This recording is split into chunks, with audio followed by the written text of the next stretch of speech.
इन दिनों शेयर बाजार में सरकारी कंपनियां खूब धमाल मचा रही हैं। रेलवे से जुड़ी कंपनियां हों या फिर डिफेंस से जुड़ी हुई, सबके शेयरों में इन्वेस्टर्स को हाल के वक्त में बढ़िया रिटर्न मिला है। अब एक और सरकारी सेक्टर की बड़ी कंपनी के स्टॉक में हलचल दिखाई दे रही है और इन्वेस्टर्स के मन में सवाल पैदा हो रहा है कि क्या अब इन कंपनियों में उन्हें रिटर्न की मलाई खाने का मौका मिलेगा।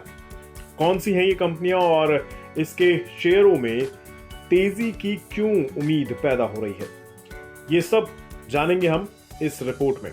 असल में हम यहां बात कर रहे हैं सरकारी सेक्टर की बड़ी कंपनी एनटीपीसी की। बुधवार को एनटीपीसी के शेयरों ने 5% उछाल के साथ 15 साल का हाई छू लिया।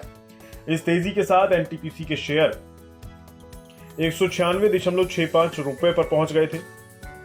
हालांकि बाद में कंपनी के शेयर 2.86% चढ़कर 192.70 पर बंद हुए। सवाल ये उठता है कि आखिर एनटीपीसी के शेयरों में आई इस जबरदस्त तेजी की वजह क्या है। असल में ग्लोबल ब्रोकरेज हाउस गोल्डमैन सैक्स ने इस लार्ज कैप पीएसयू स्टॉक पर कवरेज की शुरुआत की है और इसे बाय रेटिंग दी है। एनटीपीसी पर इस दिग्गज ब्रोकरेज हाउस की बाय रेटिंग वाली रिपोर्ट आते ही इसके शेयरों ने फर्राटा भर लिया है। इस रिपोर्ट के साथ ही एनटीपीसी के शेयरों में जोरदार खरीदारी दिखाई दी। अमेरिकी ब्रोकरेज हाउस गोल्डमैन सैक्स ने एनटीपीसी के शेयरों के लिए 265 रुपए का टारगेट प्राइस दिया है। इस तरह से 18 जुलाई के बंद भाव के मुकाबले इस शेयर के 42% चढ़ने की उम्मीद है। पब्लिक सेक्टर के एनटीपीसी का मार्केट कैपिटलाइजेशन 1,88,794 करोड़ रुपए पर पहुंच गया है। बुधवार को लगातार दूसरा दिन है जबकि एनटीपीसी के शेयरों में तेजी दिखाई दी है। गोल्डमैन सैक्स ने अपनी रिपोर्ट में कहा है कि एनटीपीसी को भारत के क्लीन एनर्जी ट्रांजिशन से फायदा होगा। ब्रोकरेज हाउस ने कहा है कि लो कॉस्ट डेट के चलते एनटीपीसी देश के क्लीन एनर्जी ट्रांजिशन में विनर के तौर पर उभरेगी। पावर सेक्टर की इस दिग्गज कंपनी का 31 मार्च 2023 को खत्म तिमाही में कंसोलिडेट प्रॉफिट 6% गिरकर 4,871 करोड़ रुपए पर आ गया। एक साल पहले की इसी तिमाही में कंपनी का प्रॉफिट 5,199 करोड़ रुपए था। मार्च 2023 तिमाही में कंपनी का ऑपरेशन से रेवेन्यू 19% बढ़कर 44,253 करोड़ रुपए पर पहुंच गया। ये एक साल पहले इसी तिमाही में 37,085 करोड़ रुपए था।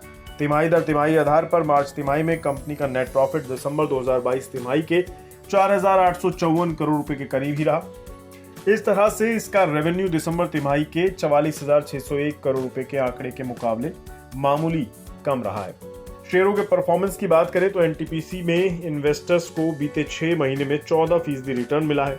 एक साल में इसने 28% का रिटर्न दिया है। हालांकि 5 साल की अवधि में इसमें 48% का ही रिटर्न मिला है। एनटीपीसी अपने ग्रीन एनर्जी कारोबार को एनटीपीसी ग्रीन एनर्जी लिमिटेड के जरिए चलाती है। हाल में ही कंपनी ने इंडियन ऑयल कॉर्पोरेशन के साथ एक Indian oil NTPC green energy नाम से ज्वाइंट वेंचर भी बनाया है।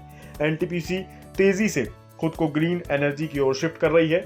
अब देखने वाली बात यह होगी कि गोल्डमैन सैक्स की रिपोर्ट आने के बाद क्या एनटीपीसी के शेयरों में आने वाले दिनों में और तेजी दिखाई देगी। बिज़नेस प्रीमियम, यहाँ आपको मिलेंगे ढेरों फायदे, तो आज ही YouTube पर ज्वाइन करें।